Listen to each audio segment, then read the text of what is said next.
ये वंश पुण्य कीर्ते कुरुद्वः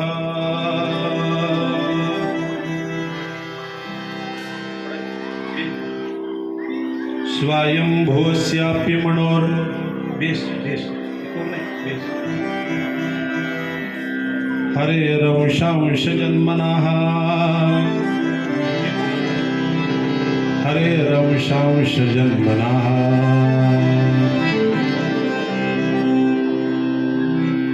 श्रीमद भागवतामध्ये चतुर्थ स्कंद चालू झालेला आहे। इकडला आवाज कमी करा।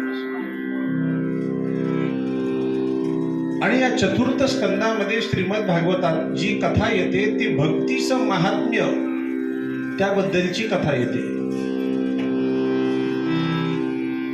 भक्ती कोणी केली की भक्ती केल्यानंतर भगवान ज्या भक्तावर प्रसन्न झाले अशी काही कथा आहे का? परीक्षिती राजाने प्रश्न विचारलेला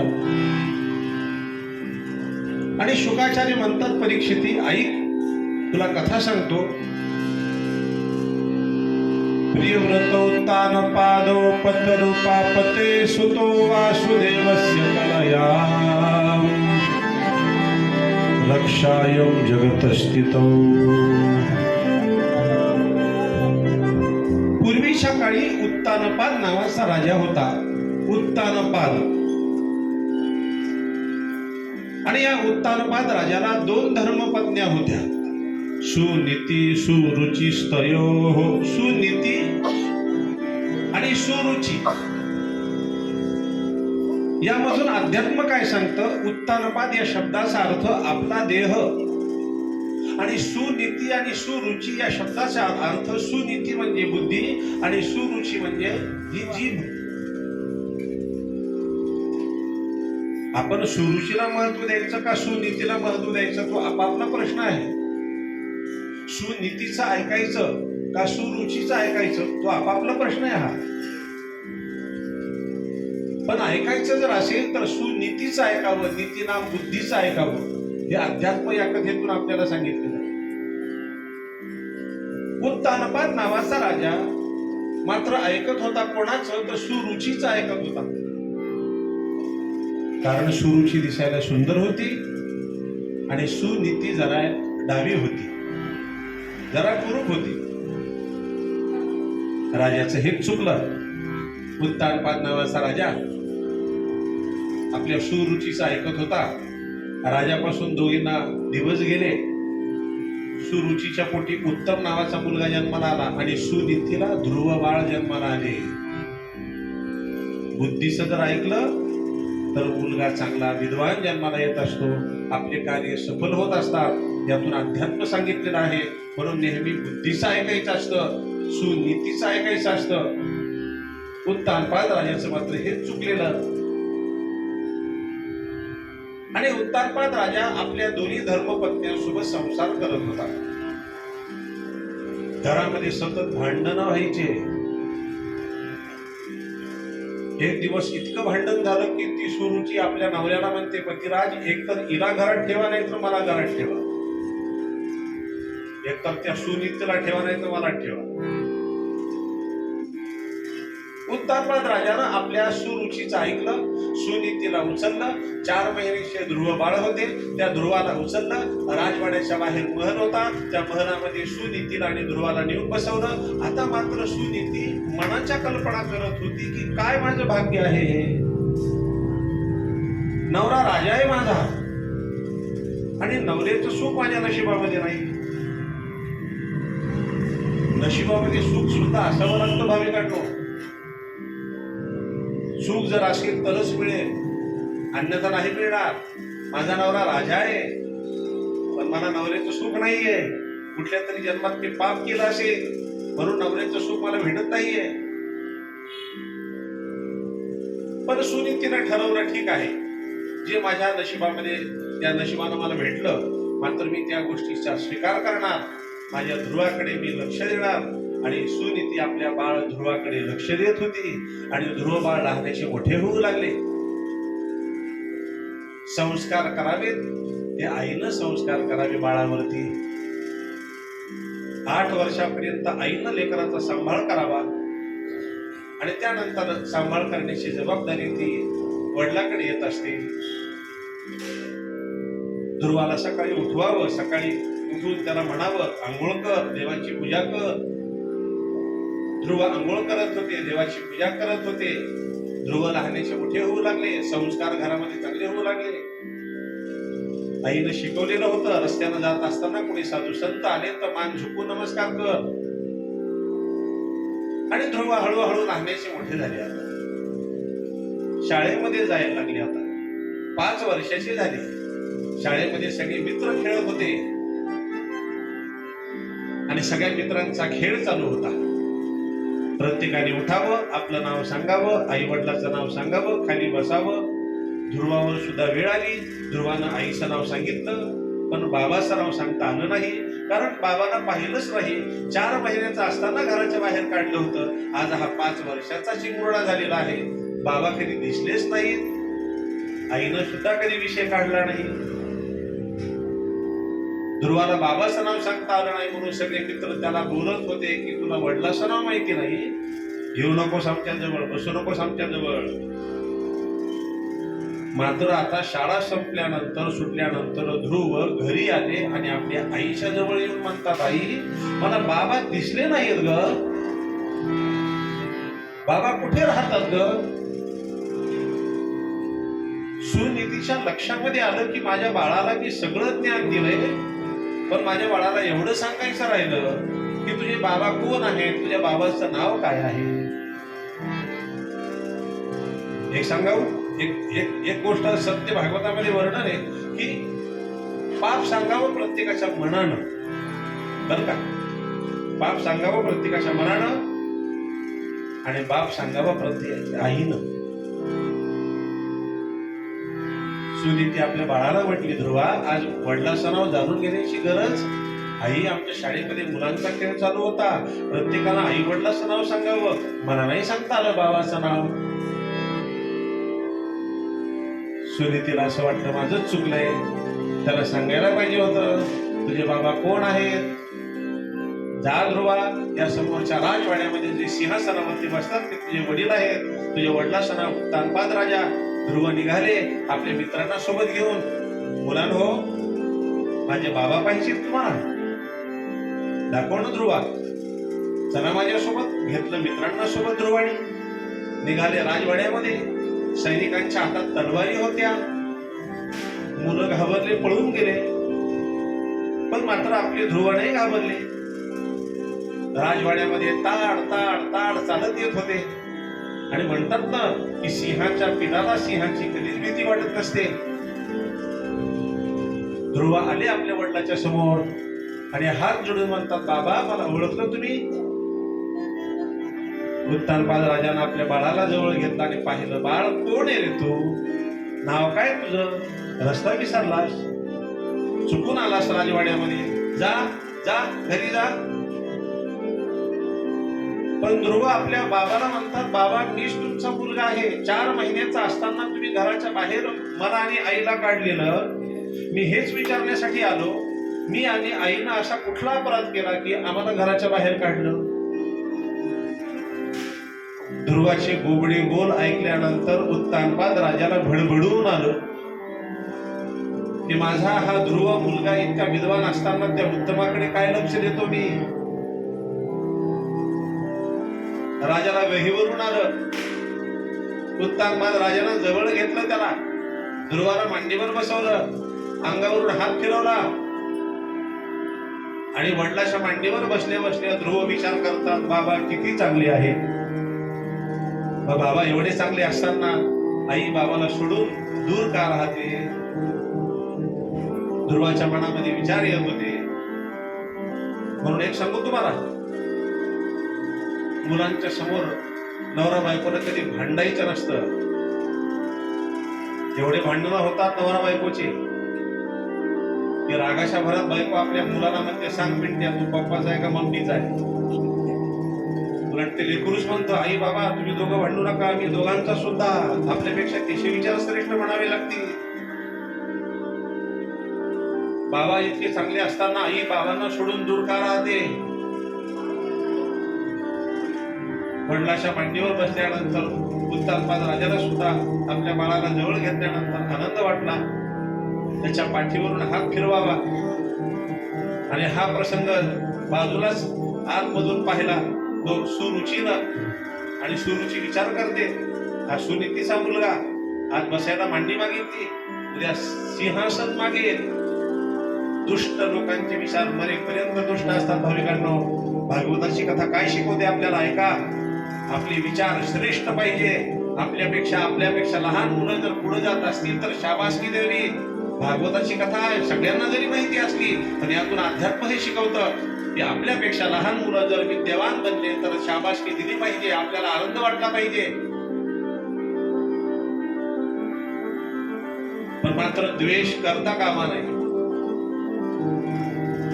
आतमधून सुरुची आली, ध्रुवाला उचललं, ढकलून दिलं आणि म्हणाली या मांडीवर जर बसायचं असेल ध्रुवा, या जर सिंहासनावर बसायचं असेल तर अरण्यात तप कर, भगवंताला आशीर्वाद मागून घे आणि माझ्या पोटी जन्म घे आणि नंतर त्या या सिंहासनावरती या मांडीवर बस. सैनिका हो हाकलून त्या ध्रुवाला. सैनिकांनी हाकलून दिलं. राजा काहीच करू शकत नव्हता, कारण धर्मपत्नीच्या अधीन गेलेला होता. बाळाला ध्रुवाला हाकलून देण्यात आलं राजवाड्यामधून. ज्यावेळी ध्रुव रडत रडत आपल्या घराकडे येऊ लागले, सुनीती आपल्या दाराच्या उंबरठ्यावर बसून वाट पाहत होती, माझा बाळ कधी येईल. सुनीतीनं आपल्या बाळाला पाहिलं, धावत गेली सुनीती, बाळाला जवळ घेतलं ध्रुवाला आणि त्याला मांडीवर बसून हात पाठीवर फिरवत म्हणते, बाळ पाहिलं ना ध्रुवा, तुझ्या बाबाने हाकलून दिलंय ना तुला. ध्रुव म्हणतात, आई बाबा खूप चांगले आहे.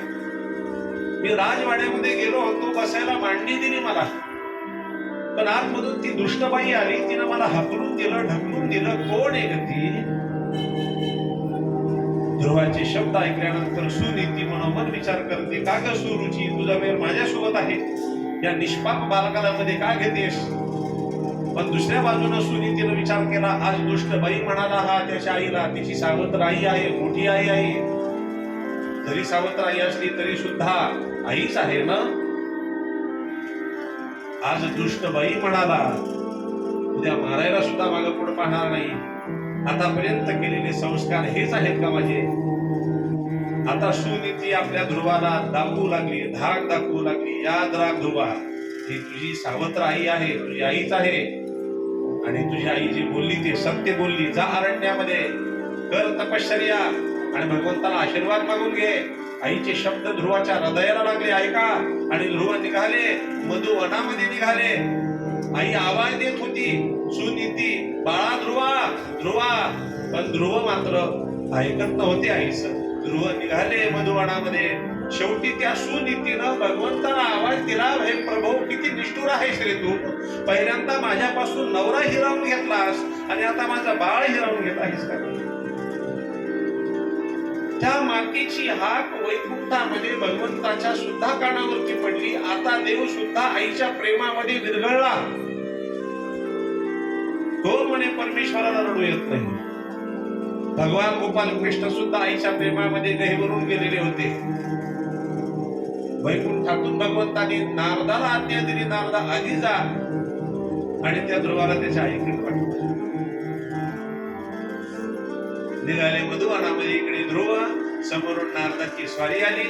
नारदानं पाहिलं त्याला, नारदानं हात धरून त्याला थांबवलं आणि प्रश्न विचारला, बाळ कोण आहेस रे तू? मी ध्रुव आहे महाराज. आपण कोण? मी नारद आहे. होत्या पुराणांमध्ये निघतात ते तुम्हीच का? हो रे बाळ, माझा नमस्कार असो नारदा तुम्हाला. ध्रुवाचे संस्कार पाहिल्यानंतर नारदाला सुद्धा मोठा आनंद वाटला. नारद म्हणतात, ध्रुवा, अरण्यामध्ये वाघ असतात, सिंह असतात, मोठमोठाले प्राणी असतात. बाळ ऐक, जा घरी जा. कशाला चाललायस तू अरण्यामध्ये? मी तपश्चर्येला चाललोय नारदा. बाळा, अजून तू लहान आहेस, आई वडिलांची सेवा कर, सद्गुरूचा आशीर्वाद घे, आणि सद्गुरूचा गुरुमंत्र प्राप्त झाल्यानंतर अरण्यामध्ये तपश्चर्येला ये. जोपर्यंत गुरुमंत्र घेतल्या जात नाही तोपर्यंत देव सुद्धा दर्शन घेत नसतो बाळा. जा घरी जा. ते ध्रुव होते. ध्रुवांना हात जोडून नारदाला नमस्कार केला आणि ध्रुव म्हणतात, नारदा, सद्गुरू केल्याशिवाय देव जर दर्शन देत नसेल तर तुम्हीच माझे सद्गुरू आहात आणि तुम्हीच मला गुरुमंत्र द्या. नारदाला सुद्धा आनंद वाटला. नारदाने ध्रुवाच्या कानामध्ये मंत्र दिला. ध्रुव अरण्यामध्ये आले. फक्त 5 वर्षाचा चिमुरडा होता अरण्यामध्ये तपश्चर्या करणारा. कोण म्हणे परमेश्वर भेटत नाही. भागवताची कथा सांगते की अगदी मनातून ईश्वराला आवाज दिल्यानंतर परमेश्वराला यावंच लागतं. आणि ध्रुव अरण्यामध्ये आले. नारदाला जाता जाता काही खुणा सांगितल्या होत्या. ध्रुवा, हा भगवान कसा आहे ते तुला सांगतो. शंख चक्र गदा पद्मा वनमाला विभूषिता वनमाला विभूषिता वनमाला विभूषिता. भगवंताच्या हातामध्ये शंख चक्र गदा पद्म, डोक्यावरती सुवर्ण मुकुट, गळ्यामध्ये वैजयंती माळा, सूर्यासारखं तेज बाहेर पडत आहे. असा जर प्रभू तुला भेटला तर जरूर त्याला आशीर्वाद माग. काही खुणा सांगितल्या नारदानं ध्रुवाला. नारद निघून गेले आणि ध्रुव अरण्यामध्ये तपश्चर्या करण्यासाठी वटवृक्षाच्या छायेमध्ये बसले. आपल्या भारतीय संतांनी, साधू संतांनी वटवृक्षाच्या छायेमध्येच तपश्चर्या केलेली आहे. भागवताची कथा सुद्धा वटवृक्षाच्या छायेमध्ये झालेली आहे. म्हणून आजही आपण त्या वडाच्या झाडाची पूजा करतो. सावित्रीनं आपला नवरा सुद्धा त्या झाडाखाली आपला वाचवला, जिवंत केला. नवीन नवीन तर प्राण वाचून त्याला घरी आणलं, जिवंत घरी. आणि ध्रुव वटवृक्षाच्या छायेमध्ये तप करत होते, याच मंत्राचा जप करत होते. ओम नमो भगवते वासुदेवा.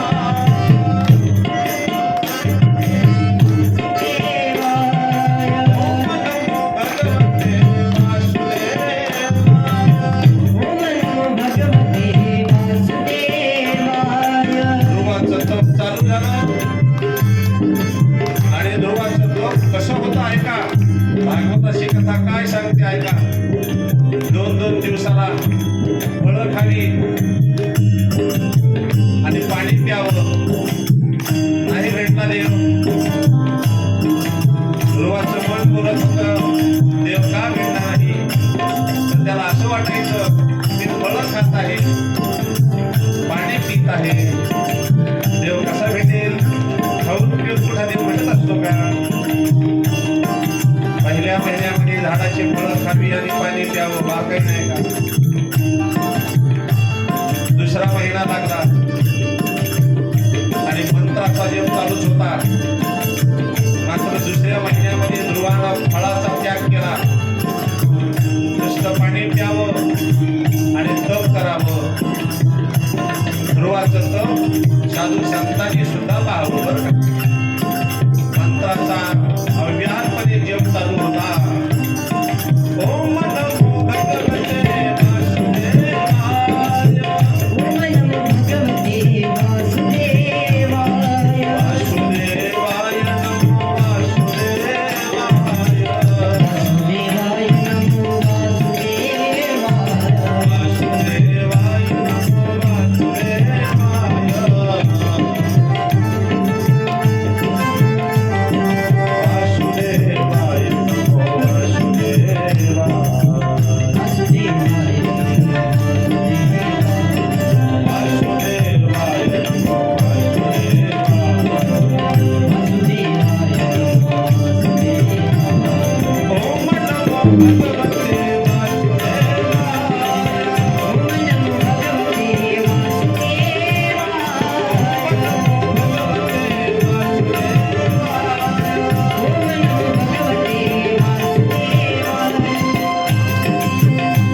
महिना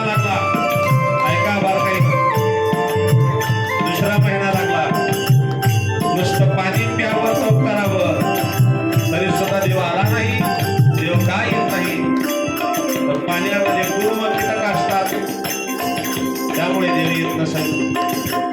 दुसऱ्या महिन्यामध्ये ध्रुवानं पाण्याचा त्याग केला बरं का, पाणी पिणंच बंद केलं. झाडाचे पडलेले पानं खावी.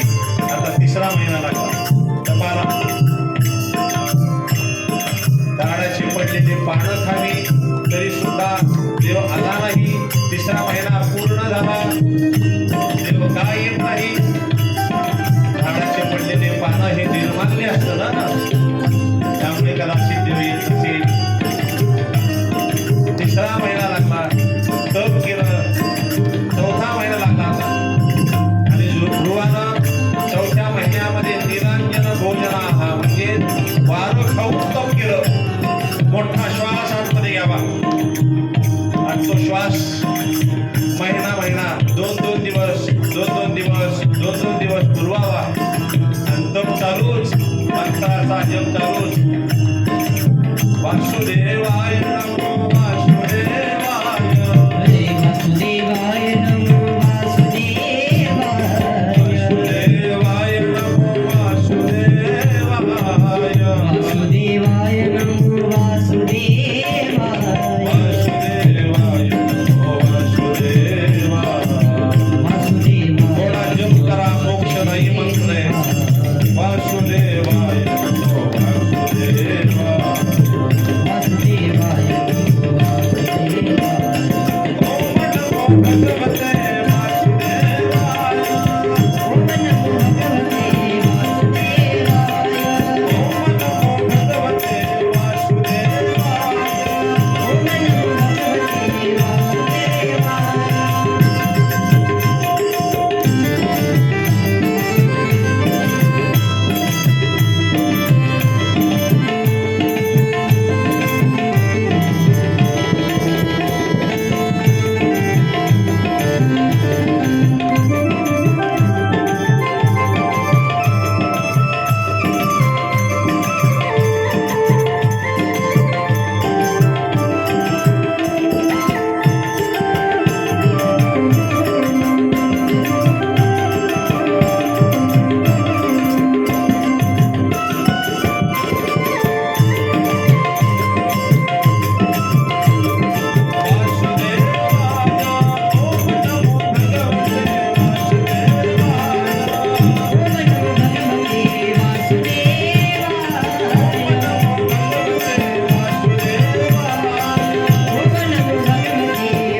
ध्रुवाचं तप चौथा महिना लागला.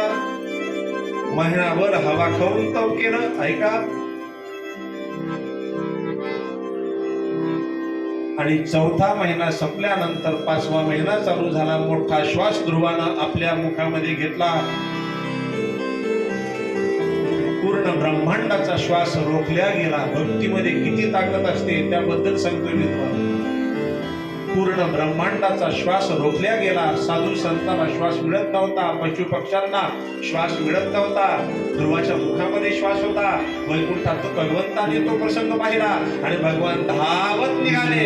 कोण म्हणे परमेश्वर येत नाही? धावत निघाला देव, धावत निघाला. पिवळा पितांबरने सुनी गगनी झळकला. गरुडावर बैसोनी माझा कैवारी आला.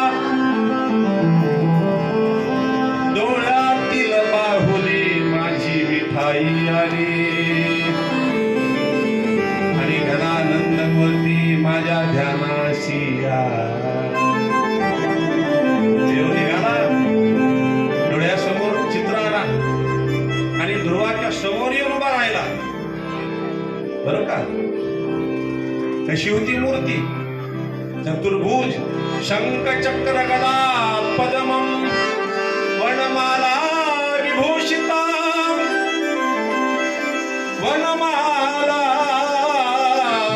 विभूषिता. शंख चक्र गदा पद्म डोक्यावरती सूर्यासारखं ते अंगातून बाहेर पडत होता असा प्रभू येऊन उभा राहिला ध्रुवासमोर. बर का, एक सांगू तुम्हाला, भगवंताची ही चतुर्भुज मूर्ती पाहण्यासाठी आमचे साधू संत जीवाचा रान करतात, अरण्यामध्ये जाऊन तप करतात, पण ज्याच्या स्वप्नाला सुद्धा न येणारा प्रभू आज आमच्या ध्रुवाकडे फक्त 4च महिन्यात आला रे. फक्त 4 भगवंताने आवाज दिला, बाळ डोळे उघड. ध्रुवानं डोळे नाही उघडले का? माझ्या सद्गुरूनं सांगितलेलं आहे, तुझं तप मोडण्यासाठी दैत्य येतील, घाबरू नकोस, तप चालू ठेव. ध्रुवान डोळे बंद होते, उघडले नाही. आणि भगवंताला प्रश्न विचारला, तुम्ही कोण? अरे जसं तप करतोय तोच मी. मग तुम्ही पिवळा पितांबर नेसलाय का? भगवान म्हणतात, हो रे ध्रुवा.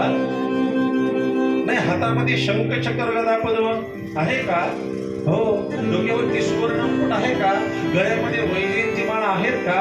ते शब्द ऐकल्यानंतर भगवंत म्हणतात, ध्रुवा हे तुला नारदानंतर सांगितलं नाही ना रे? सद्गुरूचं नाव कानावर पडायचा उशीर, कारण मला हे सद्गुरूनं खुणा सांगितलेल्या होत्या. त्यांना कोणी सांगितलं? की माझ्या सद्गुरूने हे मला सांगितलं. यांना कसं काय माहिती माझ्या सद्गुरूचं नाव?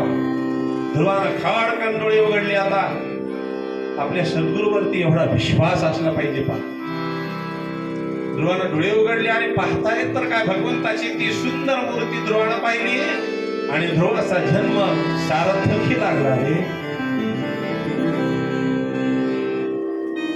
देवाची ती मूर्ती पाहत असताना ध्रुवानं भगवंताकडे पाहावं, पण ध्रुव कायाकृष्य झालेले होते. भगवंताने पाहिलं ध्रुव कायाकृष्य झालेले. प्रभूने आपल्या जवळचा शंख घेतला, त्याच्या गालाला लावला. थोडीशी जरी भक्ती केली तरी प्रभू नक्कीच आपल्या भक्तावरती प्रसन्न होता. भगवान सांगतात, अरे तू एक पाऊल पुढे तर ये, तू माझं नाव तर घे. प्रभू हे सांगतात की जो मेरे नाम पर मैं उसके काम पर. तू माझं नाव घे, मी तुझं काम करेन. जो मेरे नाम पर मैं उसके काम पर, लेकिन जो अपने काम पर मैं मेरे धाम पर. तुला जर माझी गरजच नाही तर मला तरी काय गरज आहे? ध्रुवाला जवळ घेतलं भगवंतानी. माग, तुला काय पाहिजे? देताल मला? अरे मागून तर बघ. मला जर काही द्यायचं असेल तर फक्त कोणी उठ न म्हणणारा जागा द्या. भगवान म्हणतात, काही काळजी करू नकोस, तुला मी आढळपद जागा देऊन टाकतो. जाता जाता भगवंताने ध्रुवाला आढळपदाच्या ठिकाणी स्थापित केलं आणि आजही आपल्याला ध्रुव तारा दिसतो. हो, आढळपदी बाळ बैसविला ध्रुव.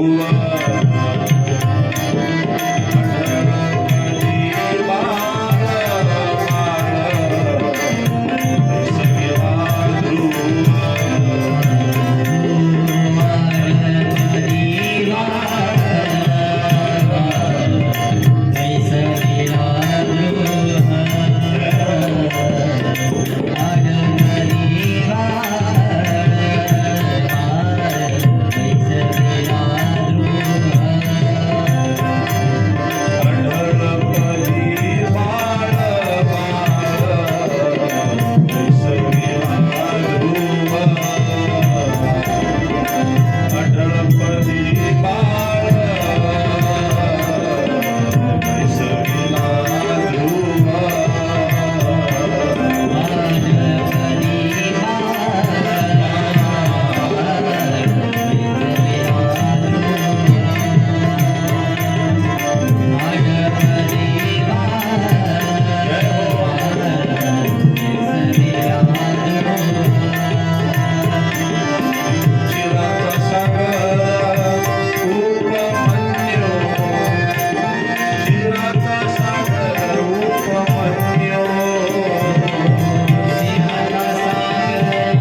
आढळपदी बाळ वैसवीला ध्रुव.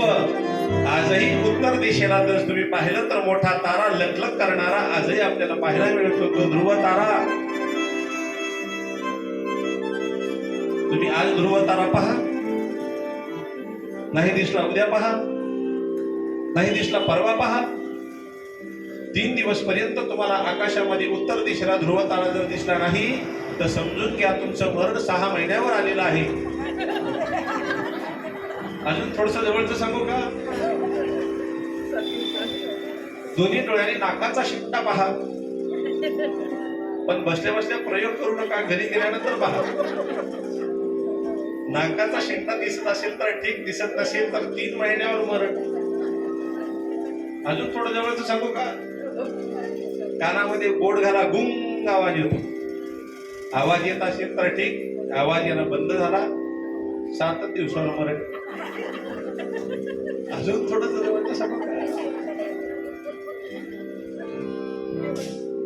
जो व्यक्ती घरातली माणसं ओळखू शकत नसेल तो 2 दिवसामध्ये जाणार. जो व्यक्ती घाट भरवल्यानंतर बाहेर टाकत असेल तर 2 दिवसात जाणार.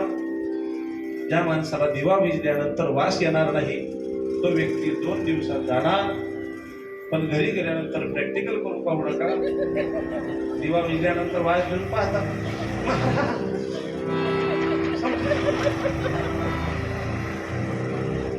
काही काळजी करू नका, कुणाला धक्का लागणार नाही. 7 दिवसापर्यंत गॅरंटी मी तुम्हाला देतो याच्या जोरावर. 7 दिवसाची गॅरंटी तुम्हाला, धक्का सुद्धा लागणार नाही. पण 7 दिवसानंतरची गॅरंटी नाही. कथा संपली, सांगता झाली, नंतरची गॅरंटी संपली, आपली व्हॅलिडिटी संपली. कारण माझीच मला गॅरंटी नाही तर मी तुम्हाला काय गॅरंटी त्याच्या जोरावर देतो. पण या ध्रुव चरित्र या अध्यायाला आशीर्वाद काय आहे ऐका. ही कथा ऐकल्यानंतर माणसाचं आयुष्य वाढणार आहे. पण एक सांगू तुम्हाला भाविकांनो, नुसतं आयुष्य वाढण्यात अर्थ नाही रे. वाढलेलं आयुष्य भगवत चिंतनामध्ये जर घातलं तर मोठा आनंद आहे. बाकी सगळ्या गोष्टी होत असतात, मात्र परमार्थ करावा लागत असतो. सगळ्या गोष्टी होत असतात. आपण घरामध्ये असलो काय आणि नसलो काय काही फरक नाही. पण देवाला आपली आठवण करावी लागते. अशी सेवा मिळाली. इसी जन्म में सेवा देकर बहुत बड़ा एहसान किया. इसी जन्म में सेवा देकर बहुत बड़ा एहसान किया. इसी जन्म में सेवा देकर बहुत बड़ा एहसान किया. इसी जन्म में सेवा देकर बहुत बड़ा एहसान किया. संकट मोचन तुम हो प्रभु जी, हमने तुम्हें पहचान लिया.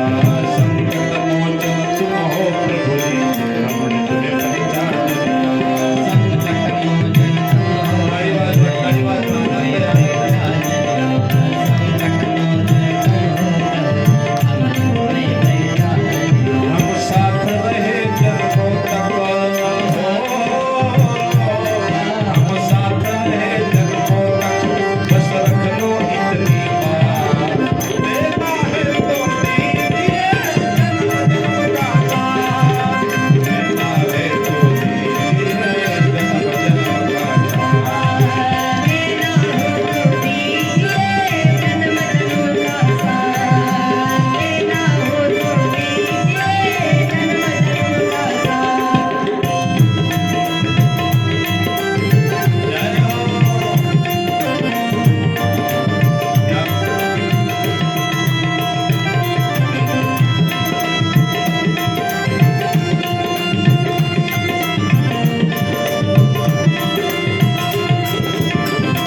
नुसतं आयुष्य वाढण्याचा अर्थ नाही, पण वाढलेलं आयुष्य भगवत चिंतनामध्ये घालणं हे अत्यंत महत्वाचं आहे.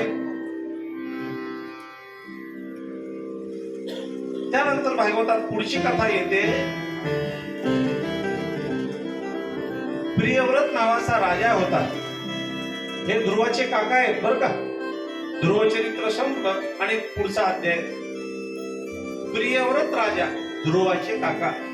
ध्रुवाचा वंश फार प्रख्यात होता आणि प्रियव्रत राजा पुण्यवान होता. प्रियव्रत राजानं आपल्या पृथ्वीला प्रदक्षिणा मारलेली होती त्या काळी. त्यामुळे सप्तद्वीप आणि 7 सागर तयार झालेले होते. बरं, 7 द्वीप तयार झाले होते. आपलं कुठलं द्वीप आहे सांगता येईल तुम्हाला? आपण जिथे राहतो ते जम्बूद्वीप आहे आपलं. आहे संकल्पच आहे ना, जम्बूद्वीप आहे. संकल्प संकल्प ब्राह्मणाचे मंत्र ऐकत जा, संकल्पामध्येच आहे. जम्बूद्वीप आहे, भारत खंड आहे, भारत देश आहे आपला. त्यातला जम्बूद्वीपामधला प्रियव्रत राजाचं पुण्यच इतकं होतं की तो पुण्याचा साठा इतका होता की पृथ्वीला प्रदक्षिणा मारल्यानंतर त्या पुण्याचं ओझ जमिनीला सहन झालं नाही, म्हणून 7 द्वीप आणि 7 सागर तयार झालेले होते. पुण्यवान माणसाचं ओझ जमिनीला सहन होत नसतं. त्यासाठी पूजेला बसत असताना आसनावरती बसा. पुण्याचे काम करण्यासाठी निघालो, आपलं पुण्य जाऊ देऊ नका. सगळ्या गोष्टी जरी गेल्या तरी जाऊ द्या, पण पुण्य आपलं जाऊ देऊ नका. हरिश्चंद्राची कथा तुम्ही कधी ऐकली असेल? ऐकली आहे ना? हरिश्चंद्र विश्वामित्राला म्हणत होते की तुम्ही मला काही मागा. विश्वामित्र म्हणतात दे मग मला 2.5 भाग सोनं. आणि सगळं हिसकावून घेतलं, काढून घेतलं. 2.5 भाग सोनं दे. आता जवळ काहीच नव्हतं. हरिश्चंद्र म्हणतात मी देऊ शकत नाही. मग नाही म्हण. नाही म्हणणार मी. हरिश्चंद्राला माहिती होतं नाही म्हटलं तर सगळं पुण्य जाईल, आणि सगळं पुण्य गेलं की जवळ काहीच राहणार नाही. सगळं जरी गेलं तरी चालेल, फक्त पुण्य जाऊ देऊ नका. त्यासाठी पुण्य साठवावं लागतं आणि पुण्य अशानच साठवलं जातं. हळूहळू पुण्य साठलं जातं. जसं भागवताची कथा ऐकल्यानंतर पुण्य हळूहळू वाढतं. तुम्ही पुण्याचे काम करण्यासाठी जा, अनेक संकट येतात बरं का. पुण्याचे काम करण्यासाठी गेले की संकट येतात. भागवताची कथा तुम्ही संकल्प करा, मी 7 दिवस कथेला जाणार, कधी न येणारा पाहुणा घरी येतो. त्या दिवशी भागवताला सुट्टी. पुण्याचा संकल्प सोडला ना अडचणी येतात. इथे झोप येते, घरी नाही झोप येणार. घरी पलंग आहे, गादी आहे, उशी आहे, पाय दाबण्यासाठी मुलगा आहे, नवरड दाबण्यासाठी सुद्धा. घरी नाही झोप येणार, इथे झोप येणार. आणि सत्संगामध्ये लवकर डोळा लागतो. तुमची झोप जर पूर्ण होत असेल तर माझ्या भागवतात येऊन बसा. झोप पूर्णच होणार आहे तुम्हाला तुमची. अहो मागच्या भागवतात असंच झालं. एक आजी झोपल्या होत्या, नको नको म्हटलं तर घोरायच्या सुद्धा. शेवटी आजीला म्हटलं आजी तुम्ही झोपू नका हो, हे झोपणं बरोबर नाही. भागवतात कथा कीर्तनात झोपायचं नसतं, वर्णनाचे. झोप काळाची बहीण, झोप काळाची बहीण, झोप काळाची बहीण, झोप काळाची बहीण. तिचे नाव चांडाळी, तिचे नाव चांडाळी, चांडाळी, तिचे नाव चांडाळी. ज्याच्या डोळा झोप आली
बहुत हानी झाली. आणि झोप इथे येते, सत्संगामध्ये येते, बाकी झोप कुठंच नाहीये. एक कथेमध्ये एक आजोबा होते पाच, ते येऊन भागवतामध्ये झोपायचे. बरं येताना नातवाला सुद्धा आणायचे. मी एक दिवस त्या नातवाला म्हटलं, अरे बाळ तुला मी 10 रुपये देतो, पण आजोबाला उठवत जा भागवतात. झोपले की हात लावायचा आणि उठवायचं. त्याने 2 दिवस काम केलं नातवाला. आणि तिसऱ्या दिवशी परत आजोबा झोपी गेले. त्या कार्ट्याला बोलवलं, त्याला म्हटलं का रे तुला 10 रुपये दिले ना आजोबाला उठवत जा भागवतात. म्हणे महाराज तुम्ही तरी 10 दिले, पण माझ्या आजोबाला 20 रुपये दिले मला. डोळा जर लागला तर लागू देत जा म्हणून. इतकी झोप प्रिय. सत्संगामध्ये किंवा तुम्ही पुण्याचे काम करत असताना हे असे अनेक संकट येत असतात. बरोबर, पुण्याचा साठा गोळा करायचा आपल्याला. प्रियव्रत नावाचा राजा पुण्यवान होता आणि त्याचं लग्न बरिहिष्पती नावाच्या धर्मपत्नी सोबत झालं. आणि प्रियव्रत राजाला त्या काळी 100 मुलं झाले बर का. त्या 100 मुलामध्ये महत्वाचा मुलगा, त्याचं नाव आहे भरत. भरत एक महत्वाचा गाभा मी समोर आणतोय, कारण बाकी सगळं स्किप करू नका, कारण एवढं जर सगळं सांगत बसलं तर मला नाही वाटत 4 वाजेपर्यंत मध्ये. 100 मुलांपैकी भरतानं आपल्या भारत देशामध्ये राज्य कारभार केला, म्हणून या देशाला भारत असं नाव प्राप्त झालं. भागवतातले भरत वेगळे, रामायणातले भरत वेगळे, इथले वेगळे, रामायणातले वेगळे. भरताने राज्य कारभार केला म्हणून भारत आहे. काय कमी आहे आपल्या भारतामध्ये? मी म्हटलं ना, ये धरती वो जहाँ ऋषि मुनि जपते हरि नाम की माला. धरती वो जहाँ ऋषि मुनि जपते हरि नाम की माला. हरि ओम हरि ओम हरि ओम हरि ओम. जहाँ हर काल करे तो मन है और जाता है कमाला. हरि ओम हरि ओम हरि ओम. जहाँ सूरज सबसे पहले आकर नागने अपना डेरा. भारत के जगदेवा, भारत के जगदेवा.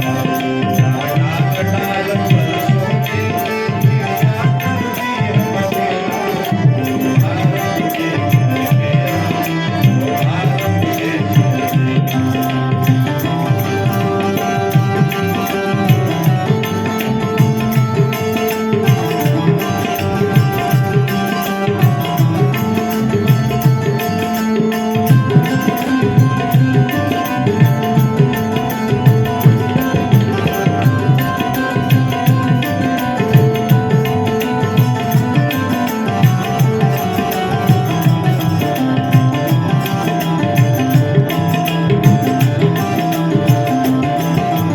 आसमान से बातें करके मंदिर और शिवालय. हरि ओम हरि ओम हरि ओम. भारत देशामध्ये सुंदर मंदिर आहेत, इतर देशामध्ये मंदिर नाही. आणि त्यात सुंदर मंदिर पाहायचं असेल तर एकदा तुम्ही अयोध्येला जाऊन या, अयोध्येचं मंदिर पाहून या. आमचा राजा जर इथे गादीवर बसला नसताना हा राजा, तर मला नाही वाटत की आपलं मंदिर झालं असतं. ते राज्य रामाचं आहे. जोपर्यंत सूर्यचंद्र आहे तोपर्यंत राजाचं नाव सतत राहणार आहे. ही कुठल्या पार्टीचं नाहीये, आपली पार्टी फक्त ही. राजा कसा असावा? ऐका, राजा कसा असावा? धार्मिक असावा. राजा कसा असावा? उपवास करणारा असावा. साधू संतांनी सांगितलं होतं, राम मंदिर बांधायचे 3 दिवस उपवास करा. रामाची प्राणप्रतिष्ठा करायची होती, 3 दिवस उपवास करा. पण आमच्या राजाला 11 दिवस उपवास केले. ज्या ज्या ठिकाणी भगवान श्रीराम गेलेले आहेत त्या ठिकाणी जाऊन तिथे नतमस्तक झाले. राजा कसा असावा? भाविक असावा, धार्मिक असावा. राजा कसा असावा?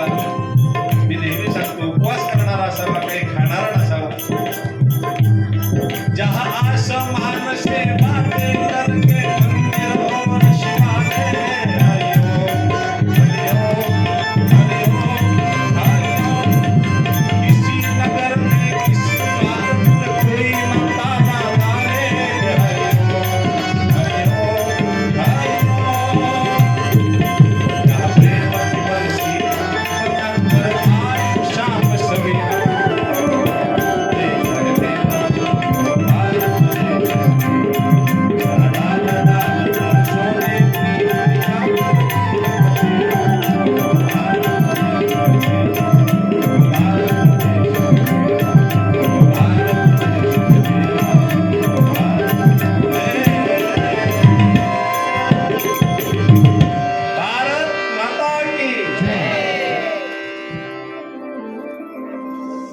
असा आपला हा भारत देश, काय वर्णन करावं, किती किती बोलावं, मला तर भरपूर बोलायचंय, परंतु चारच्या जवळ काटा आलेला आहे. भीती वाटते चारच्या जवळ काटा आला.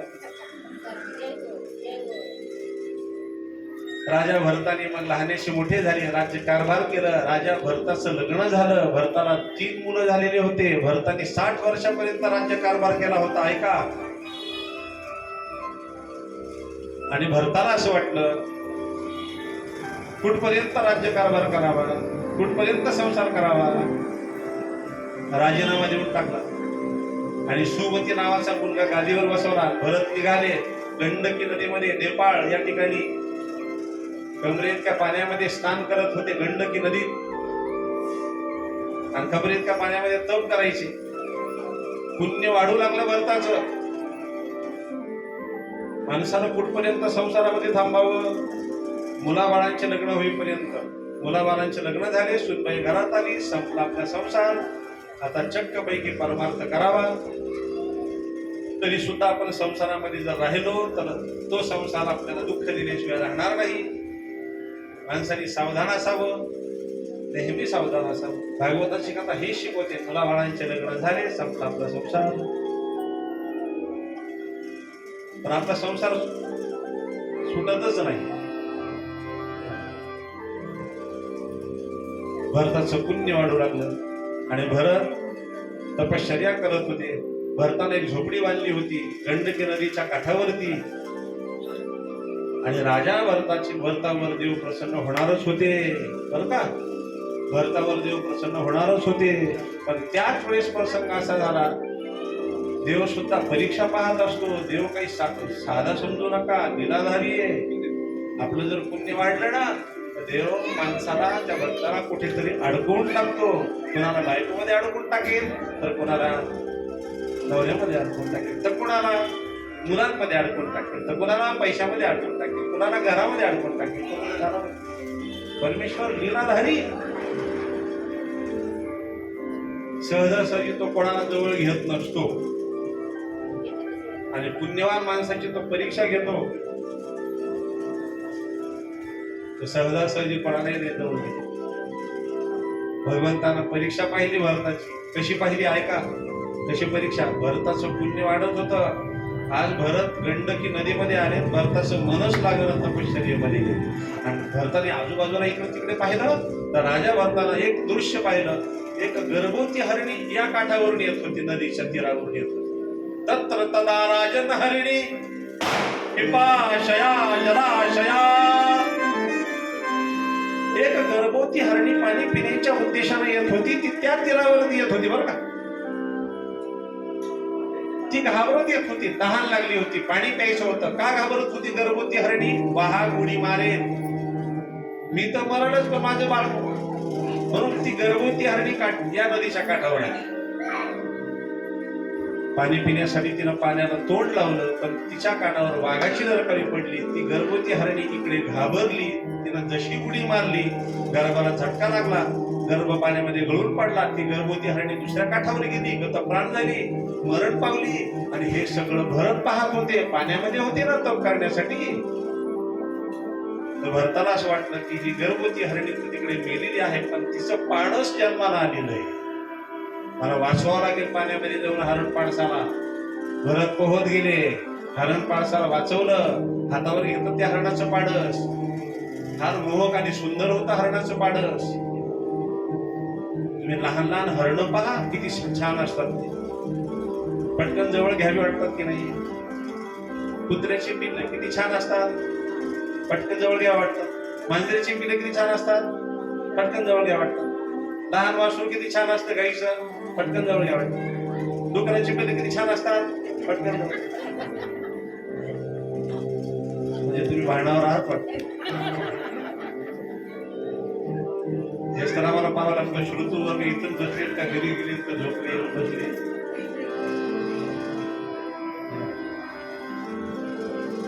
राजा भरतानी त्या हरण पाडसाला जवळ घेतलं, घरी आणलं, झोपडीमध्ये सांभाळ करू लागले. आले होते स्वतःच्या उद्धारासाठी आणि अडकून बसले हरण पाडसामध्ये. देव प्रसन्न होणारच होता ना. देव प्रसन्न होणारच होता, पण अडकून कुठे बसले हरण पाडसामध्ये. एक लक्षात ठेवा, देव फार लीलाधारी आहे. एवढा सोपा वाटला काय देव? हा, 2 माळा ओढल्यानंतर लगेच प्रसन्न होणार. मी कालच म्हटलं ना, प्रसन्न व्हायला का ते मेवणा वाटणार, मेवणी वाटली. पाहता पाहता अडकून बसले राजा भरत, त्या हरण पाडसामध्ये अडकून बसले.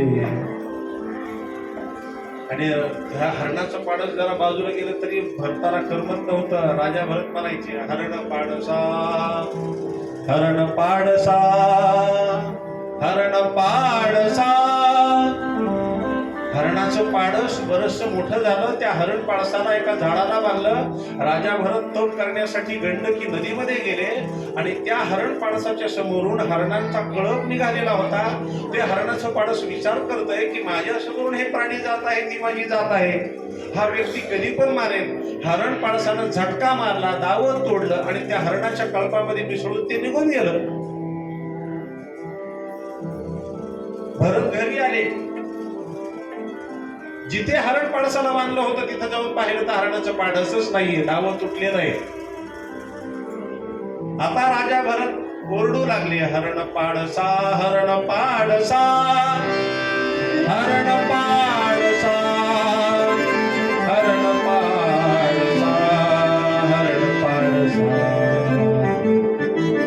आणि तुम्हाला माहिती का, तो दिवस प्रत्यक्ष राजा भरताचा मरणाचा दिवस होता.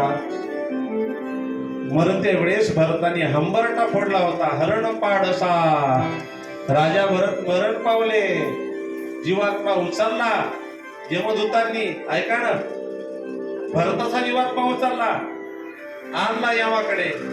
यमराज पाहणी करत होते, तर वासना कुठं अडकली या भरताची? हरण पाडसामध्ये अडकलेली. भरतांना हरण पाडसा म्हटला ना, द्या याला दुसरा जन्म. हा पहिला जन्म राजा होता आणि दुसरा जन्म हा हरणाचा भेटला, हरणाचा. म्हणून प्रमाणे इथे जड भरत राजा हरणी गर्भा गेला, जड भरत राजा हरणी गर्भा गेला, जड भरत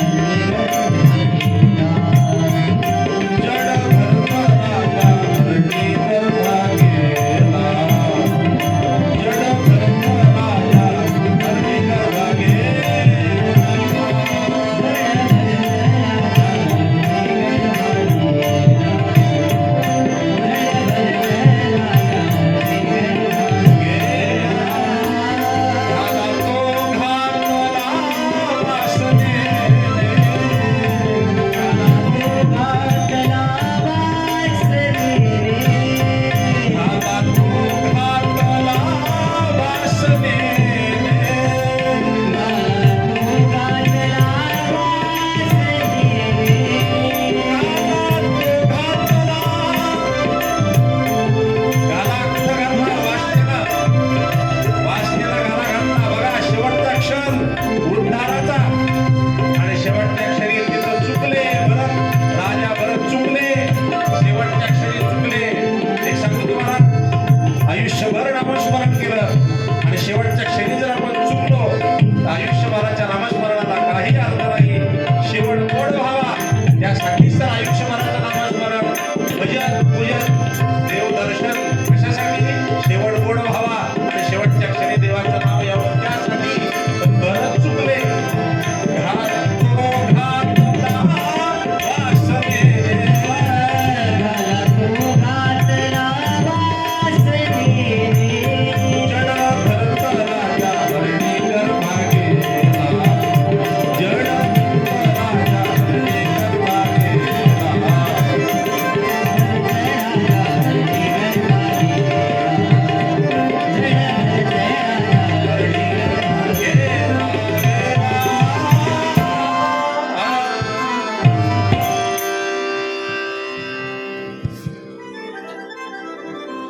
जड भरत राजा हरणी गर्भा गेला. दुसरा जन्म हरणाचा भेटला. ऐका ना, वेळेवर सोडतो, काय काळजी करू, फक्त 10 मिनिट. फार महत्वाची गोष्ट मला सांगायची. राजा भरताला दुसरा जन्म हरणाचा भेटला. तो कशामुळे? फक्त वासनेमुळे भेटलेला आहे. म्हणून वासना संसारात कुठेच वासना शिल्लक ठेवायची नाही, कुठे मन अडकून राहायचं ठेवायचं नाही. मरताना जर गुलाबजामुन आठवले ना, परत जन्म घ्यावा लागणार आहे. माझा बाबड्या माझा छबड्या जर म्हटला तर परत जन्म घ्यावा लागणार आहे. काय अडकून पडलो होतं आपण संसारामध्ये? नातवाला सोडूनच जावं वाटलं ना तू तुझा नाहीच आहे. काय अडकून पडलीस तू? भागवत शिकवतं आपल्याला माणसाने मुक्त राहावं, माणसाला अडकायचं नसतं.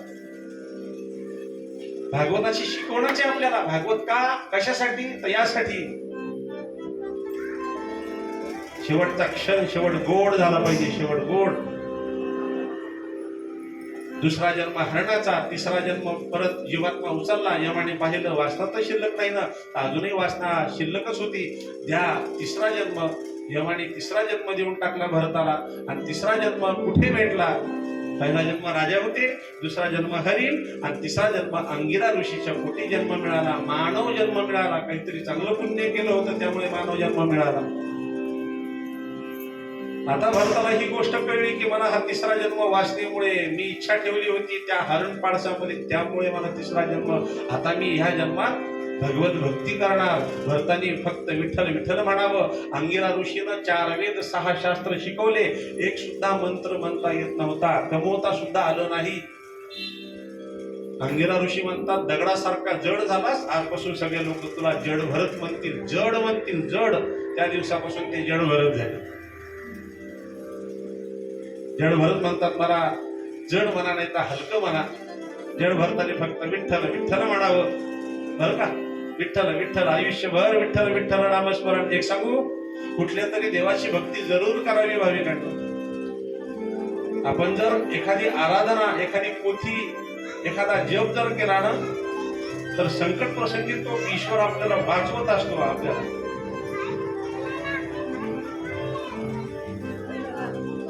मात्र भरताने विठ्ठल विठ्ठल म्हणावं. एक दिवस भरत निघाले होते रस्त्यानं. घरामध्ये कोणी राहू देत नव्हतं. आणि भरत एका मंदिराच्या ठिकाणी बसलेले, जड भरत. आणि त्याच मंदिराच्या जवळ एक रोगन राजाची पालखी येत होती. तंत्रतदा राजन हरिणी आता सिंधू सैवीर पते रौगण शिवरजतः. रौगण नावाचा राजा येत होता. एक पालखीचा भारवाहक आजारी पडला होता. पालखी पुढे जाईनाशी झाली. रोगन राजाला कपिल महामुनीकडे जायचं होतं, गुरुमंत्र घ्यायचा होता. पण एक भारवाहक आजारी, 3 जण होते. चौथा पाहिजे की नाही?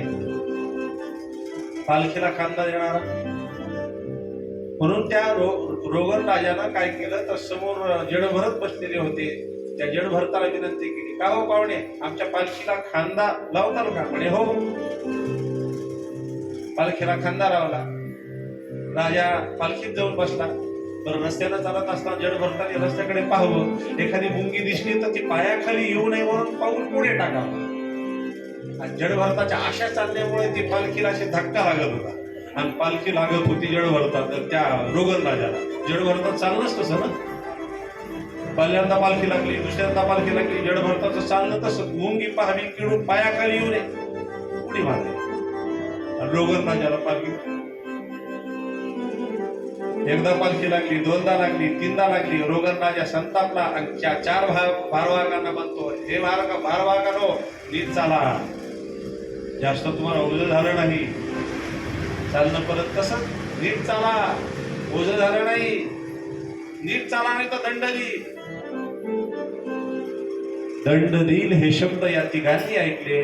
हे 3 जण भारवाहक विचार करतात, आपण व्यवस्थित चालतो, पण हे धटिंगर काही नीट चाललं, पण याच्यामुळे काही आपल्याला दंड. मग तिघांनी विचार केला, पालखी सहित राजा फेकून द्या वड्यात. हो, रस्त्याने जाताना पालखी सहित राजा फेकून दिला. राजाचा विचार सुद्धा केला नाही. राजाने पुढाला जाऊन टेकला. पण हे 3 जण पळून गेले. जड भरत बसले झाडाखाली, जप करू लागले. आणि इकडे खाली पडलेला राजा रोगन राजा विचार करतो, माझ्या सहित पालखी या चौघांनी फेकून दिली. माझा साधा विचार सुद्धा केला नाही. पालखीतून बाहेर आला रोगन राजा, आधी पाहू लागला कोणी मला पडताना पाहिलं तर नाही. पाय घसरून पडलेला व्यक्ती हे पाहत नसतो आपल्याला किती लागले ते. ऐकताय ना तुम्ही? पाय घसरून पडलेला व्यक्ती हे पाहत असतो मला कोणी पाहिलं तर नाही ना. समजा एखादा जावई बाथरूम मध्ये जाताना पाय घसरून पडला,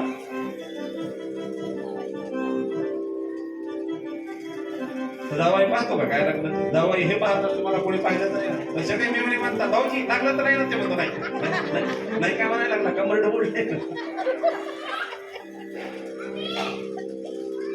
रोगन माझ्या वरती आला आणि पाहतोय तर काय तिघ जण पळून गेलेले आणि जण भरत झाडाखाली बसलेले जप करत. हो पावडे तुम्ही नाही पळून गेला? जड भरत रोगन राजाला म्हणतात, नाही राजा मला नाही भीती वाटत मरणाची. तुला जर कपिल महामुनीकडे जायचं असेल तर माझ्या खांद्यावरती बसून तुला घेऊन तिकडे जाईल. पण माझ्या प्रश्नाचं उत्तर दे. तू बोलला होतास जास्त मजल काटायचे नाही, तूच बोलला होतास जास्त ओझं झालं नाही. तुझे शब्द आहेत दंड देईल. कोणाला दंड देशील? मजल कशाला मानतात? ओझं कशाला मानतात? भागवतामध्ये जडभरतानी रोगन राजाला ज्ञान दिलंय, तत्वज्ञान. हातामध्ये सत्ता आहे म्हणून तो गर्व करतोय राजा. अरे सत्ता ही सावली आहे. आज सत्ता आहे त्या तुला पाय उतारा व्हावंच लागणार. हातामध्ये सत्ता आल्यानंतर सन्मार्गाने वागावं. मजल कशाला म्हणतात राजा? जन्मल्यापासून मरेपर्यंतच्या अंतराला मजल असं म्हणतात. ओझं झालं नाही म्हटला होता. ओझं कशाला म्हणतात? तुझ्या मातेला जाऊन विचार. तुझ्या मातेनं 9 महिन्यापर्यंत तुला गर्भामध्ये सांभाळलं. ओझेची कल्पना त्या माऊलीला आहे. 1 महिना जरी वाढला तर ओझेची कल्पना त्या माऊलीला विचारा. गरोदर स्त्रियांना 1 महिन्याची किंमत तिला कळते. 1 मिनिटाची किंमत कोणाला विचारतात? तर अपघातामधून वाचलेल्या त्या माणसाला विचारा. 1 मिनिटामुळे तो वाचलेला असतो. 1 मिनिटाची किंमत त्याला कळेल. 1 वर्षाची किंमत कोणाला विचारतात? 1 वर्षाची किंमत परीक्षेमध्ये नापास झालेल्या त्या लेकराला, विद्यार्थ्याला विचारा. त्याला कळतं आपले मित्र समोरच्या वर्गात गेले. मी जर अभ्यास केला असता तर मी सुद्धा पुढच्या वर्गात गेलो असतो, पण नापास झालो. आणि वेळेची किंमत जर विचारायची असेल तर कोणाला विचारतात? तर साधू संताला विचारा वेळेची किंमत. म्हणून आयुष्य खातो काळ सावधान. राजा तुझा तिसरा प्रश्न की दंड देईल. तू दंड कोणाला देशील? दंड देण्याचा अधिकार फक्त यमाला आहे, तुला नाही. राजा गर्व करू नकोस. काही ज्ञान दिलं होतं जडभरतानी, मात्र डोळे उघडले रोगन राजाचे. आणि रोगन राजाने हात जोडले जडभरतासमोर. हात जोडून नमस्कार केला. महाराज तुमच्यासारखे तिथे विद्वान असताना मी कपिल महामुनीकडे कशाला जाऊ? तुम्हीच मला गुरुमंत्र द्या, तुम्हीच माझा उद्धार करा. जडभरताने गुरुमंत्र दिला रोगन राजाला. आणि सिंधू सैगीर देशाचे सद्गुरू जर कोण झाले असतील तर ते जडभरत असतील. राजालाही गुरुमंत्र दिला आणि गावातील सगळ्या लोकांना गुरुमंत्र दिला. सगळ्या लोकांच्या हातून जप करून घेतला, नामस्मरण करून करून घेतलं आणि सगळ्यांचा उद्धार केला. राजा सहित गावातील लोकांचा उद्धार केला. स्वतः सुद्धा नामस्मरण केलं. या कथेतून काय शिकण्यासारखं आहे? तर सद्गुरू करा. सद्गुरू सांगतात त्या पद्धतीने वागा आणि जीवाचा उद्धार होईल. हो गुरुदेवा तू माय मील करू, नको मला विसरू. गुरुदेवा तू माय मील करू,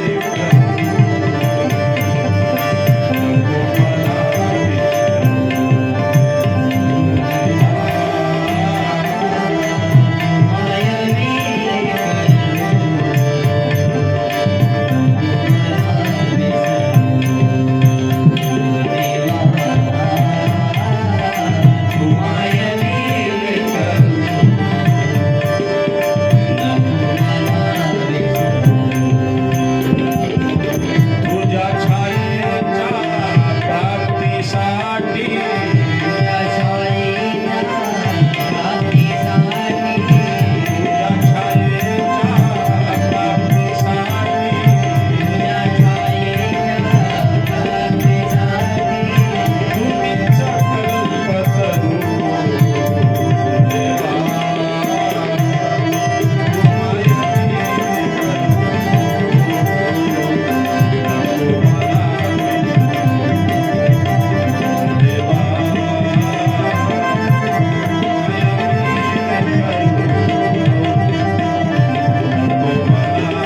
सांगतात त्या पद्धतीने वागा, गुरुमंत्र घ्या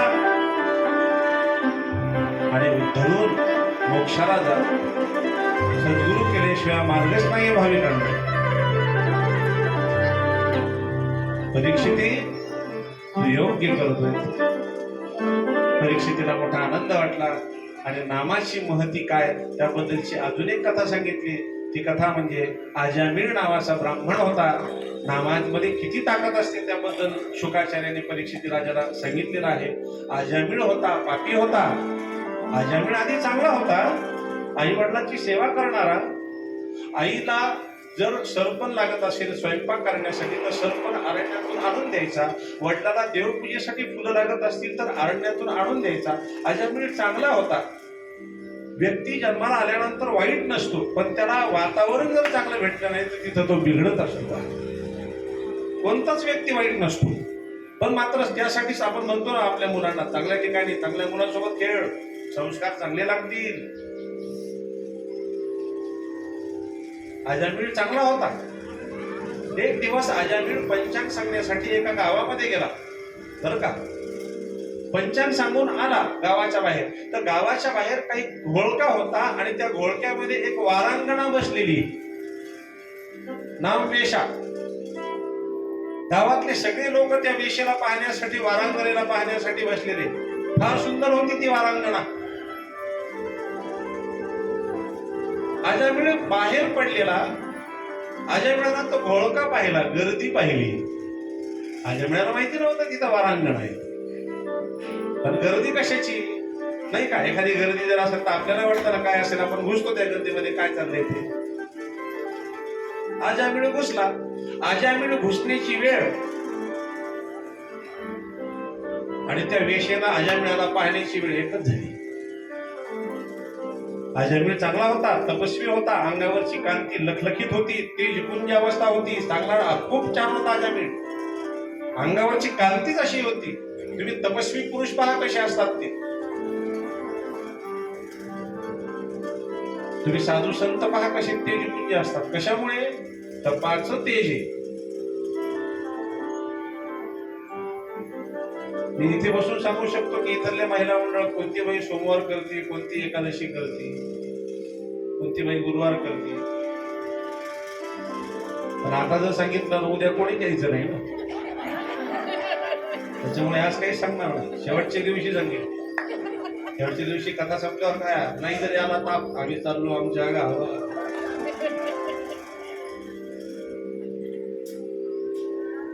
पण एक तपाचं तेज असतं. अजामिळ सुद्धा चांगला होता, त्या तपाचं तेज होतं. गोरा गोमटा होता, फार सुंदर होता.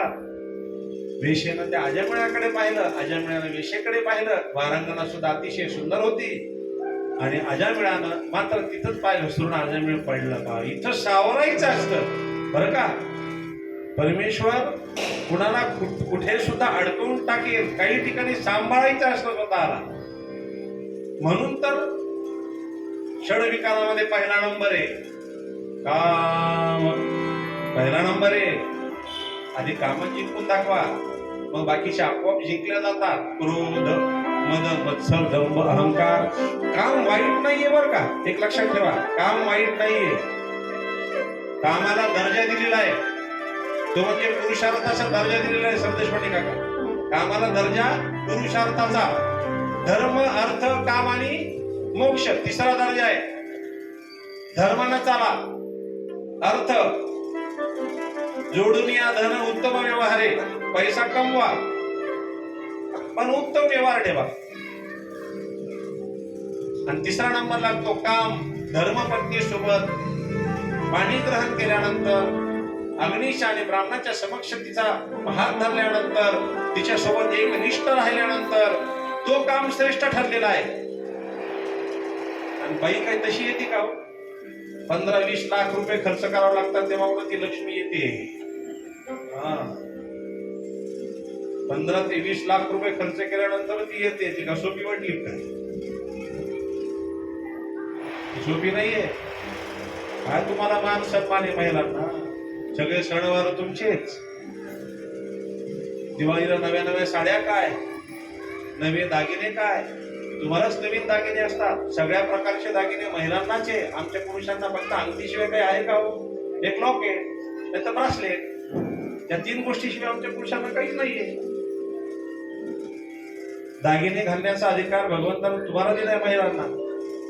जर आमच्या पुरुषांना दिला असता तर मोठी नथ घालून झटके मारत भागवत सांगितलं असतं. तो अधिकार नाही.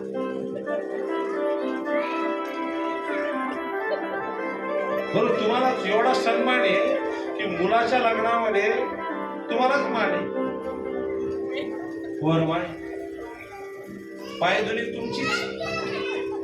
आमचा पाय बोंदडात भरतो पुरुषांचा. ते बोंद्रेला पुसतं, विटकरीला पुसतं. ते पुसल्या गेले तर ठीक तसे घेऊन बसतं. पण आमच्या पायाकडे कोणाचंच लक्ष नसतं. सुनमुख कोण पाहतो? खरं सांगा बरं. सुनमुख तुम्हीच पाहतात ना महिला मंडळ. आता ज्या ज्या बायकांनी ज्या ज्या सासवांनी सुनमुख पाहिले, आता त्यांना विचारा सुनमुख पहा वाटते का? मोकळ्या मना हसतात म्हणजे कळलं काय. तेरी बी चूप पण मेरी बी चूप. बोलायचं का चला, संख्या जास्त आहे. तुझ्या जर हात काढून घेतला तर सुनमुख तुम्ही. आम्हाला पुरुषांना एखाद्या तरी घुबडाचं मुख दाखवले. सगळे सणवार तुमचे, आमच्या वाट्याला काहीच नाही. लक्ष्मीचं रूप आहे. बाईला लक्ष्मीची उपमा आहे. ज्या घरामध्ये लक्ष्मी आनंदी असते ना, घ्या ना अनुभव, त्या घरामध्ये लक्ष्मी सुद्धा भरपूर राहते. लक्ष्मीला कधी नाराज करायचं नसतं. लक्ष्मीच्या हातून चूक जर झाली तर ती समजावून सांगायची असते. संसार बुद्धीनं करावा लागतो. संसार असा होत नसतो, बुद्धीनं करावा लागत असतो. कधी कधी धर्मपत्नीला सुद्धा तिचा रुसवा काढावा लागतो. भगवान गोपाल कृष्णाला सुद्धा रुक्मिणीचा रुसवा काढावा लागला. आणि माणसं आपलेसे करावे लागतात. धर्मपत्नीनं सुद्धा माघारी नवऱ्याविषयी चांगले शब्द काढले पाहिजे. असं वर्तणूक, असं वागणं घरामध्ये असावं. अजामिळ मात्र इथं चुकला. म्हणून तपस्वी माणसाला एका स्त्रीपासून भीती आहे. एका स्त्रीपासून भीती. अजामिळानं वेशीला त्या वारांगणीला सोबत घेतलं, घरी आणलं. खूप चर्चा करण्याचा विषय हा. अजामिळ त्या विषयासोबत रत झाला. 1 मुलगा, 2 मुलं, 3 मुलं, 4 मुलं, 5 मुलं, नवे 10 मुलं. तस्य प्रवयस पुत्रा दशतेषां तुयो वमाह. 10 मुलं, 9 मुलांचे नाव ठेवलेले होते. 10व्या मुलाचं नाव ठेवायचं वाक्य होतं. अजामिळ आणि वेशा दोघ जण विचार करत होते. आणि त्याच गावामध्ये काही साधू संत आले. साधू संतांचा नियम होता, आम्ही ब्राह्मणाच्या घरामध्ये भोजन करू. पारमार्थिक लोकांचे नियम असतात, त्यांना आपण साथ दिली पाहिजे. परमार्थात जर कोणा नियम असतील तर आपणही साथ दिली पाहिजे. म्हणजे देव सुद्धा आपल्या पाठीशी असतो. अजामिळाच्या घरामध्ये काही साधू संत आले. त्या साधू संतांचं स्वागत केलं. अजामिळानं जीव घातलं साधू संताला. आणि साधू संत म्हणत होते, भोजन दक्षिणा द्या अजामिळा. अजामिळ म्हणतो, काय देऊ गुरु महाराज, मी तर पापी आहे. फार मोठी चूक झाली. पण साधू संतांनी पाहिलं, याच्या घरातलं आपण खाल्लं. एकतर साधू संत कोणाच्या घरी जात नाहीत, गेले कृपा करत नाहीत. कृपा झाली, खात नाहीत. आणि साधू संतांनी जर आपल्या घरातलं खाल्लं तर उद्धार झाल्याशिवाय राहत नाही. म्हणून लक्षात असू द्या, जर भोजन जर कोणाला करवायचं असेल, कोणाला जर भोजन अन्नदान करायचं असेल तर गरिबांना नव्हे, धार्मिक लोकांना अन्नदान केलं पाहिजे. ते हाताने गरीब असतात. तुम्हीच दयाळू आहे अशातला भाग नाही. आपल्यापेक्षा आपला देव दयाळू आहे. पण शेवटी केलेलं कर्म त्याला भोगावं लागणार की नाही. त्याला गरिबी उगच आली आहे का? कुठलं तरी कर्म चुकलंय त्याचं, त्यामुळे त्याला भोगण्याची वेळ आहे. म्हणून परमेश्वर म्हणतो, आधी तू भोग. माझा नाव घे. मात्र ते जे भोगत असताना तुला आल्हादरित्या भोगल्या जाईल, तुला वेदना होणार नाही, हे परमेश्वर सांगतो. दुःख भोगावंच लागणार, पण त्याचं नाव घेऊन जर दुःख भोगलं ते आल्हाददायक, कुठला त्रास होत नसतो, आल्हाददायक होऊन जातो. दुःख भोगलं जातं. आणि प्रसंग असा झाला, अजामिळाला या साधू संतांनी सांगितलं, जाऊ दे, तुझ्या फक्त बाळाचं नाव, 10व्या मुलाचं नाव नारायण ठेव. आणि नारायण हे नाव ठेवलं. आणि उठता बसता खाता पिता अजामिळाला नारायण उठला का? मुलाचं नाव नारायण ठेवलं ना. नारायण झोपला का, नारायण उठला का, त्या दिवसापासून देवांचे नाव, मुलांचे नाव देवांची ठेवण्याची प्रथा आहे. पहा, देवांचे नाव ठेवायची मुलांचे नाव का देवाचं नाव का ठेवतात की मुखाला नाव येईल म्हणून. आजकाल देवाच्या नाव कोणी ठेवतच नाही. आशा, माशा आणि गोमाशा अशी विचित्र नाव मध्ये प्रकाश आणि बॅटरी घेतल्याशिवाय चालता येत नाही. नावामध्ये अन्नपूर्णा, घरामध्ये चटणी भाकर पुरेना. नावामध्ये निर्मला, सगळ्या घराला गुरा आला.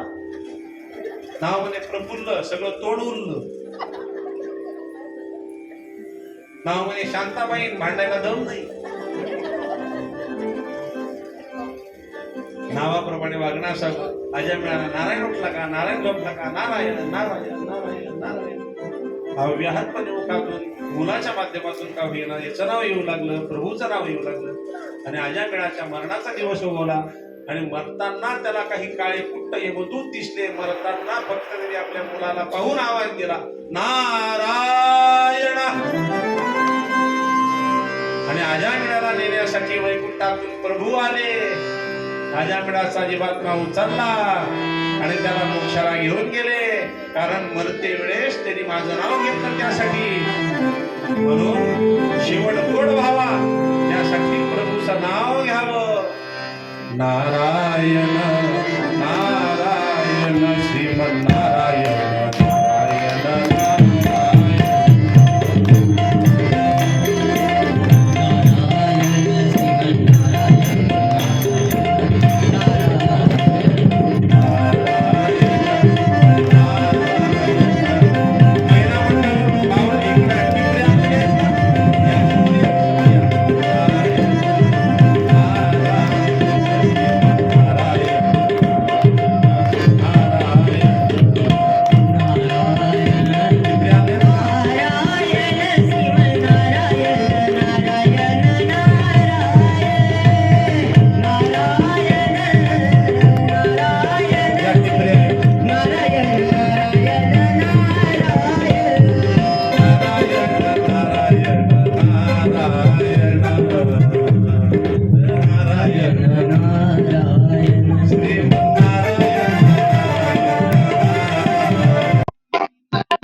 गोपाल कृष्ण भगवान की ना काहीतरी दक्षिणा मात्र द्यायची आहे उद्या. तर उद्या वामन अवताराची कथा झाली की आपली कथा त्यानंतर विश्रांती घेईल. झालेली आजची सेवा भगवत चरणी अर्पण आणि वाणीला विराम. काले वर्षतु पर्जन्या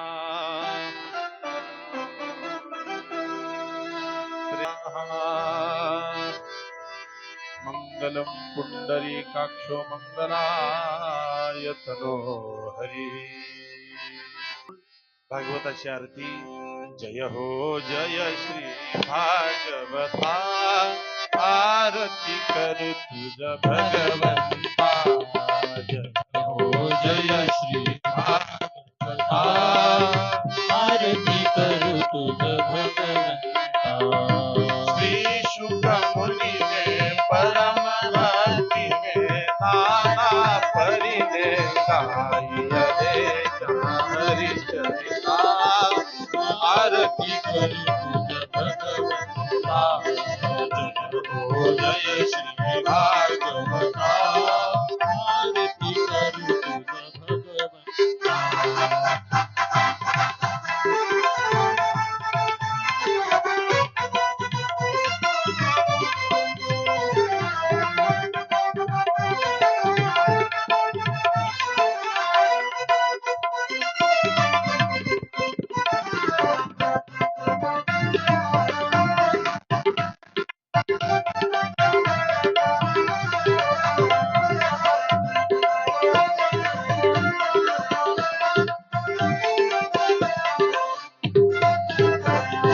वेद तरुंचे मधुर फळ स्वादुर सेचे सोज्वळ.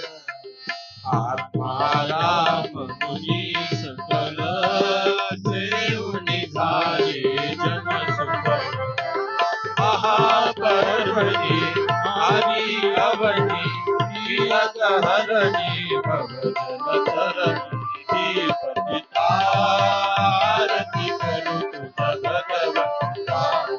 जय हो जय श्री भागवता. आरती करू तुझ भगवंता. घेतले व्यासाची वाणी सार्थक हरे गुण गाओ.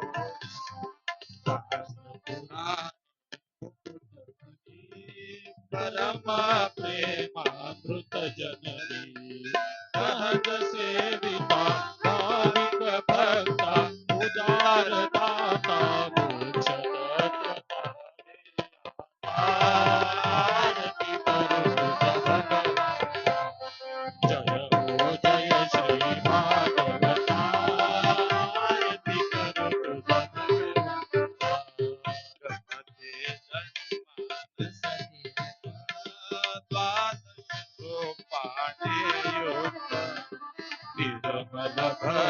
जले बलित विहरे हरिहंसची चित्त लोक सुख मळे संत द्विज कुळे सेवुनी रमले भानहर फले रस पिता आरती करू तुझ भगवंता जय श्री भागवता आरती करू तुझ भगवंता अपार महिमा ग्रंथाचा बदवे नासाचा कीर्तन काराचा देवा संतांचा गोदाना स्वयंरेचा वारुष कोळीचा रवी तरीचा तमहरता आरती करू तुझ भगवंता जय हो जय श्री भागवता आरती करू तुझ भगवंता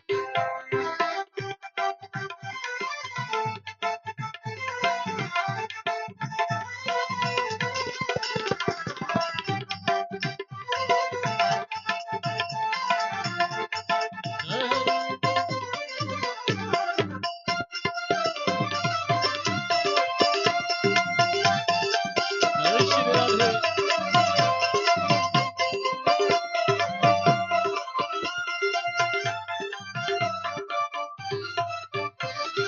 ग्रंथ नवे हा श्री कृष्ण गीते वेदी मन पूर्ण अनन्य होता या शरण खचित नवे जन्म मरण पिता पदाती चिरये शांती नाथ हि वदती कृष्ण पदी देऊ माता आरती करू तुझ भगवंता जय हो जय श्री भागवता आरती करू तुझ भगवंता आरती करू तुझ भगवंता आरती करू तुझ भगवंता कर्पूर गौरम करुणावतारम संसारसारम जगद्धारम सदा प्रसन्नं हृदयारविंदे भवं भवानी सेतुमामि काली लोटांकित वंदित चरण डोळ्यात पाहि गुरुवंदे निर्लिंगन अनंत भोजन भवे उवाळी नमणे नमः त्वमेव माता पिता त्वमेव बंधु सखा त्वमेव विद्या द्रविण त्वमेव सर्वं मम देवदेव कायेन वाचा प्रसिद्धेत्वा विद्यात्मका वा प्रकृति स्वावत् करोमि यज्ञं सकलं परस्मै नारायणायति समर्पयामि अच्युतं केशवं राम नारायणं कृष्णदामोदरं वासुदेव हरे श्रीराम माधवं कृष्णवल्लभं जानकीनायकं भजे हरे राम राम हरे हरे हरे कृष्ण कृष्ण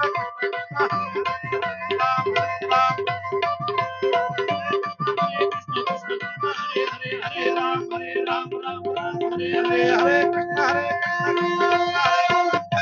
राम हरे हरे गोपाल कृष्ण भगवान की जय संतन की जय आज की जय मेघदत्ता विद्महे वक्रतुंडाय धीमहि तन्नो दन्ति प्रचोदयात् नारायणाय विद्महे वासुदेवाय धीमहि तन्नो विष्णु प्रचोदयात् गोपाल कृष्ण भगवान